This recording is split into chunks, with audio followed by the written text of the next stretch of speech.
Hey folks, Max here. I just want to make sure that you can hear me and that all is well. So I'm going to wait a second for confirmation of that.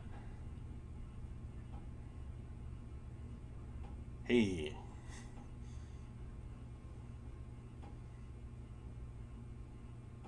Okay, great. Well, it's time for story time with Max. I am Max Porter.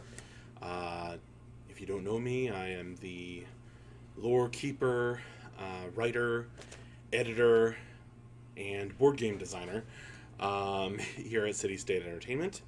And for your listening pleasure, I am going to read a story from our lore, which I wrote sort of under the guidance of Mark Jacobs. And the story I'm going to read is the Becoming story for the Golems, Part 1. You can find this on our website in the lore section at CamelotUnchained.com. And it's Part 1 isn't super long. There are 3 parts, though, so in all the story is fairly lengthy for a Becoming story. We will read through Part 1, and I have Part 2 here as well, in case we need it. All right. Great. Howdy again. All right. So, yeah, here we go. The Becoming, Golems Part 1. The Kilnborn Part 1. The wind whispered through the silent village, echoing in the streets and corners.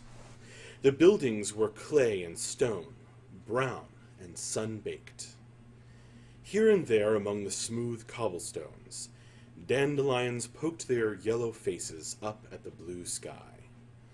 There was a fragrant scent of smoke in the air, which smelled like the remnants of a hearth cook fire. The man who walked onto the main street, carrying his rough-spun satchel, to the man who walked onto the main street, carrying his rough-spun satchel, the emptiness was freeing and peaceful. The round corners and shapely streets, formed by the beautiful buildings, reminded him of Arthur's court, where he had left, with his books over his shoulder, to come and visit the golems. Now he just needed to find out where they had gone.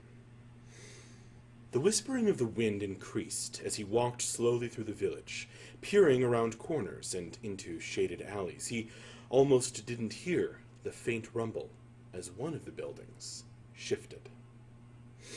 The man turned and stumbled backward in surprise as the wall of the building next to him rippled and changed, detaching itself from the rest of the adobe structure.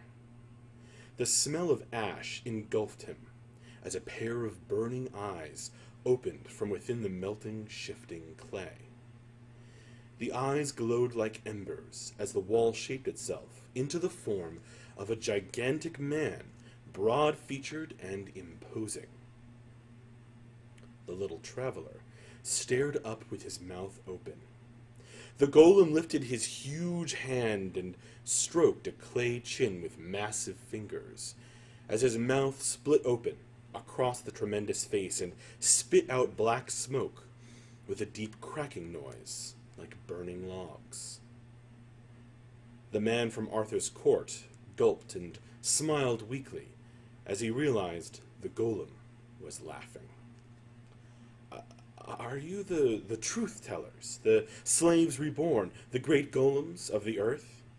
The man stammered through his formal greeting as he fiddled with the straps on his satchel. The enormous round-shouldered figure stooped over him.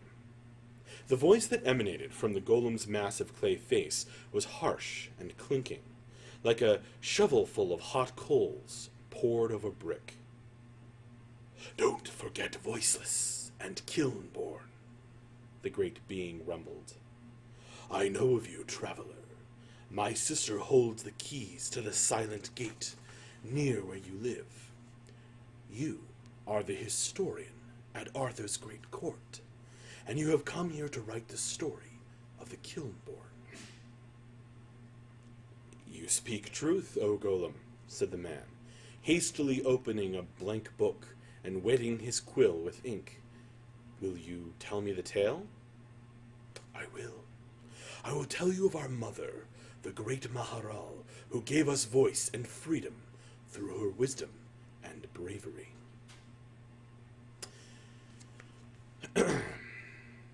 Before the second breaking of the world, we were born in darkness and flame. The speakers of lies made us.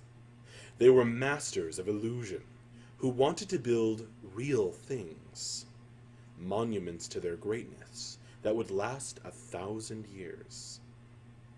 They were mysterious beings, wreathed in smoke and shadow, without faces that any could discern, though they spoke with beautiful melodic voices. They came up out of the dark and began to build their city above a cavern complex. Deep down in the tangled tunnels, there lay an entrance to the mysterious place known as the Depths, the evil place that is horribly alive. They planned their castles and fortresses as mighty constructions, tall as the sky and strong as the roots of the earth. However, the massive task was beyond the whispers and dreams of the speakers of lies. Even their mysterious power could not build their grandiose vision from the air. They began to search for a way to make their dreams real. First, they enslaved the folk all around their city, binding them with promises and fantasies, then working them to death. But the slaves were mere men and women, frail flesh that could not build the colossal buildings that the speakers wanted. No matter how hard the speakers beat the slaves, their strength was not up to the task. The speakers punished them with dark dreams and began searching for another solution. Reaching out from the shadows, a creature offered its services. It was mysterious and secretive, and the speakers could determine little about its nature, other than that it was very, very powerful. It was called the Merchant. He offered to show the speakers secret pathways through the depths, in exchange for trusting him with part of themselves. At first the speakers refused his offer, for they knew this creature would bind them to his will one day, if they took the bargain. But they were sorely tempted by what he revealed, and eventually they agreed to explore the depths with his help. Horror and misery lived there, but also power beyond reckoning. Deep down in the darkness, the merchant showed the speakers of lies the Kiln of Ur, a thing of great power. He told them with manic delight how the kiln was old beyond all remembering, and the fires that burned beneath it could infuse clay with deep magic. Excited by the merchant's promises of wealth and glory through the power of the depths, they brought the kiln up out of the shadows. Just as the speakers had been promised, they could create clay artifacts, both wondrous and strange, tablets with pressed writing that shifted and changed according to the heart and mind of the reader, and amulets that surrounded the speakers even deeper in clouds of darkness. This was not enough for the merchant. He told the speakers that their city would never be built without servants strong enough to last. He showed them a deeper magic, a foul, corrupt use of the kiln. He promised to make them servants who could not defy them, who could not even complain. Calling for the nearest slave, who stood ready to obey the speakers, the merchant cut the man open with a curved claw and stuffed him screaming into a block of soft clay. The man's blood mixed with the earth, and his voice was silenced in suffocation. With fleshy fingers infused with metal, the merchant shaped a new figure, a huge man formed of clay. I just lost my place. A huge man formed of clay, perfect in every detail, except he had no mouth. The clay beneath his nose was smooth and unbroken. Then the merchant placed it in the kiln. As smoke poured into the clay man's nostrils, the merchant saw that he was full of vibrant life, bursting to breathe free like the newborn child he was. To bind him to the will of his masters, the merchant wrote the characters for death on the being's forehead, crushing him into submission with the dark power of the kiln of Ur. The illusion of death was on the kiln-born, and he had no words. Then, laughing silently at the speaker's grand dreams, the merchant went back to the endless darkness from whence he came. The speakers of lies killed their slaves, indiscriminately, to make more mute creations, never questioning the merchant's method, for they did not care to learn another way. They told their new slaves they were lesser beings, inferior creatures, and monsters. The speakers showed the golems illusions within the depths that felt real. They told of blood drinking and sacrifice, saying that the golems had done the speakers a great wrong in the past, a bloody horror that they must now atone for. The golems were born in fire, but raised in darkness. They lived in the caves below the great castles of the speakers. Knowing no truth and feeling great shame, the golems were set to work, building storehouses and fortresses for the speakers, in exchange for their forgiveness. The kiln-born had never seen their masters, and they rarely saw the light. The speakers kept them in the caverns, and tortured them in the depths. Only at night were the golems allowed outside, kept between rows of their shadowy masters, to build their towers under the cold stars. The speakers of lies were harsh taskmasters to their kiln-born slaves. The labor was intense, though the golems had been built for it. They could shape stone and clay as easily as butter, but they rarely saw the mighty constructions they raised. In the moonlight, they were driven onward with the threat of horrific visions. The speakers demanded more and more, commanding their slaves to fill gaps in the walls, forcing the golems to use themselves as building material. One of the kiln-born was set to working the kiln, stoking the flames and bringing the clay in and out. The speakers called the golem that cared for the kiln the Golem Mother, for as they were no more than dead clay, the golems were given no names. The magic of the kiln of Ur burned the Golem Mother with excruciating pain, threatening to unmake her every time she raked the coals. She was covered in soot, for her shadowy masters forced her to enter the huge kiln. Night after night, she rearranged the golems as they cooked, and took tablets in and out of the kiln. Her body became hard and cracked from the racking heat. One night, when the howls of the creatures in the depths below the caverns that held the kiln were loudest, the Golem Mother found herself alone. The smoke-wrapped overseer that ordered her about and punished her with horrible visions was gone, seeking more power for itself elsewhere in the caverns. The kiln of Ur lay in a cave underneath a stone castle built by and of the slaves. One side of the vault dropped away to an abyss that led to the depths. The Golem Mother looked carefully around the darkness, waiting for someone to tell her what to do.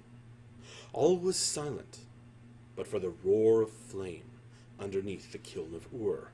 Slowly, carefully, She opened the far door on the great kettle-shaped urn, its smokestacks pouring out more darkness from the ever-burning blue coals that lay underneath.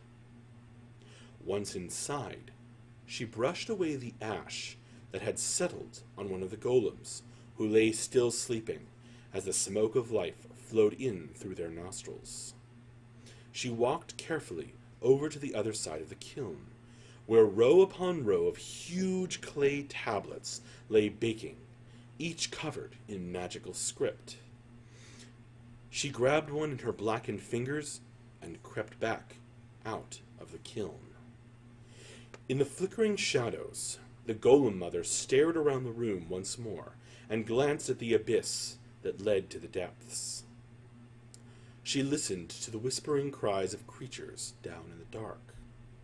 Then she went off to one side and scraped a nook into the wall, there to secret her prize.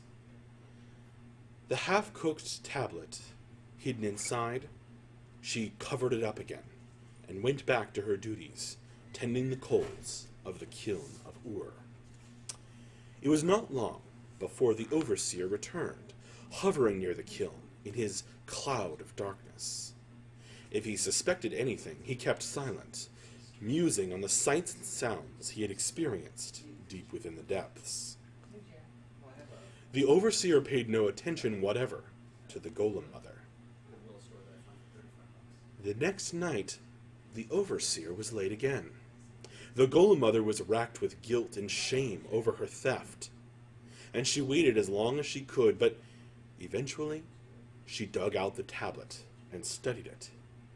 The markings made no sense to her. She had no idea that its magic had already begun to work, and its letters shifted and changed as questions plodded through her weary mind. The semi-hardened clay was still glowing with the magic of the kiln of Ur, and as she stared at it with uncomprehending fascination, the magic wafted up like a mist and settled in her. The day after that, she stole another tablet, just before the overseer's smoky form appeared. Little by little, she gathered more and more of the word magic into herself, and the speakers of lies knew nothing. Somehow, the guilt she felt over the stealing faded, and she began to care more for the golems that were fired in the kiln, sweeping the vents free of ash and keeping the temperature of the kiln even. One day, a pair of higher-ranking members of the Speakers of Lies came through to collect the tablets. In their musical voices, they talked of the great tower they were constructing, and of the mysteries, and of the mathematics of the architecture, and of the magic contained within the tablets where these mysteries were described. They went on to speak of the need for more mouthless slaves to carry and build, and the new illusions they had devised to push the golems harder. The two shrouded figures instructed the golem mother to take out the clay that had been fired. Uncaring and peremptory, they checked the tall golems for cracks and examined the smooth, perfectly shaped clay tablets that smelled of earth and flame. One of the young golems they deemed too dried out by the fire, and ordered him tossed into the depths. Ignoring their brother, the overseer, whose shadows flickered with annoyance, the pair of architects slowly wafted out, pointing out the letters and speaking of buildings and logistics. Almost unnoticed, the golem mother watched them leave with her newest children, fully cooked by the fire and mutely following orders. She knew the raw pain they felt, images of horror flashing through their memories. She wondered if the speaker's talk had something to do with the markings on the tablets. Later, in the dim blue firelight, she pored over her stolen tablets with intense curiosity. She knew that if she were discovered, None of the speakers would hesitate to unmake her, turning her into clay as lifeless as though it still lay within the earth. However, she wanted to speak, to make sounds, the way her captors did. The power of the clay tablets and the kiln that fired them coursed through her, and the golem mother learned to read. Words burned like fire within her, and the next day, when a blue coal fell from her tongs onto her foot, she cried out. Though she had no mouth, and the sound was muffled deep in her throat, the faceless figure of the overseer started within its cloud of smoke, and the darkness gathered around it as though it were staring at her. However, the golem mother merely went about her business, as though nothing had happened. Perhaps the overseer decided it had just been a poorly made tile cracking in the heat, for he seemed to go back to a dormant state. The golem mother watched carefully for her chance to practice when she was alone in the dark. She could make noises, but she had no mouth to truly speak. She hummed as she read the tablets, learning all they said of lines and corners, buildings and shapings. As more soft clay tablets and barely formed golems were brought to the kiln of Ur, she decided to give herself a name. She wanted an identity that was different from the noises she had heard the speakers call each other, a name that would define her as a person, not a slave.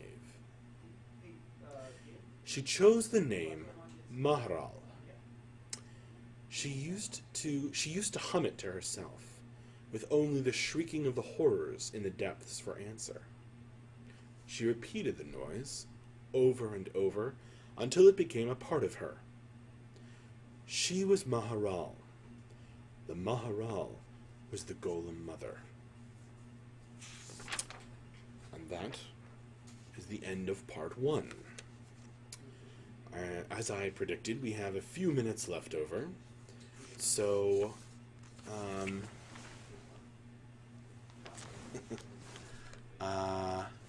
hopefully I didn't just mess up the focus.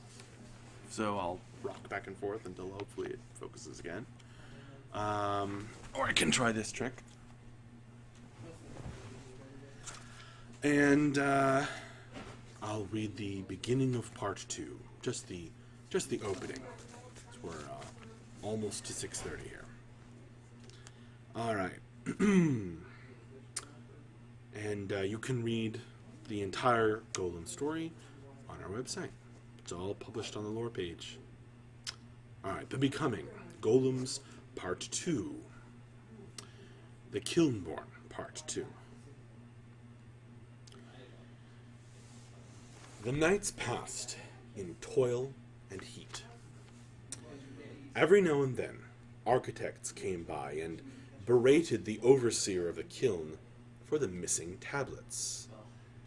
They never suspected the golem in the room, for without a name and death on her forehead, she was nothing. However, one night the overseer of the kiln came down to check on the coals. His shadowy form paused on the stairs that led down into the dark chamber. What was that noise? Continuing cautiously onward, and intensely curious, he became more and more alarmed. Something was whispering. Drawing his wicked weapon, he readied for battle, but only found the golem, mumbling to herself as she stoked the blue coals. Maharal, Maharal, Maharal. The sound was getting louder and louder, as though something muffling it had been removed. Laughing, for he was not afraid, the overseer sheathed his weapon and stepped into the room.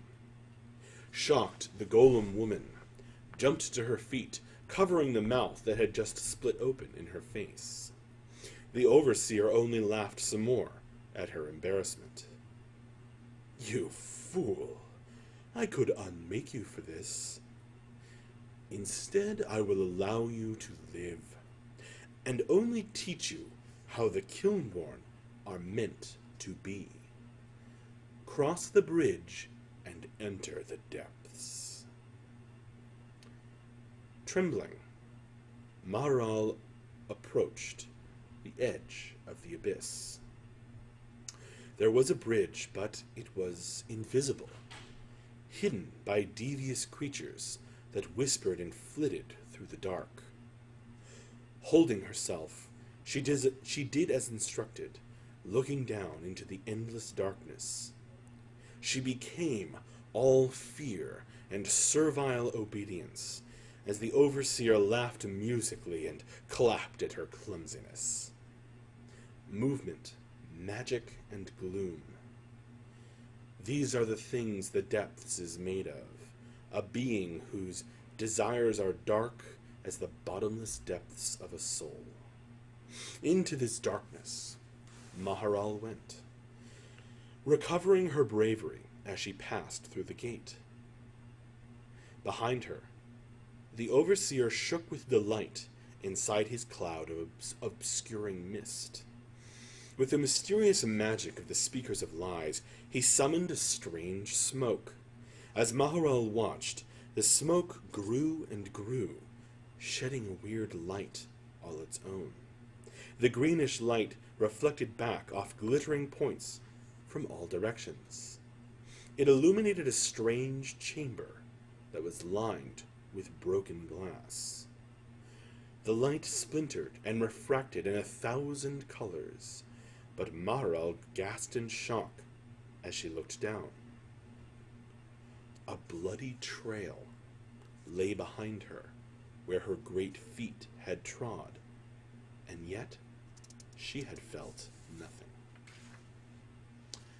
A crashing noise erupted all around her, and the wickedly sharp glass shards shook. She realized that the noise was the laughter of the depths. The overseer, unharmed as he floated over the bloody glass, hummed a happy song. Weeping, Maharal attempted to find a safe place to stand, but the overseer stopped her with a tendril of shadow.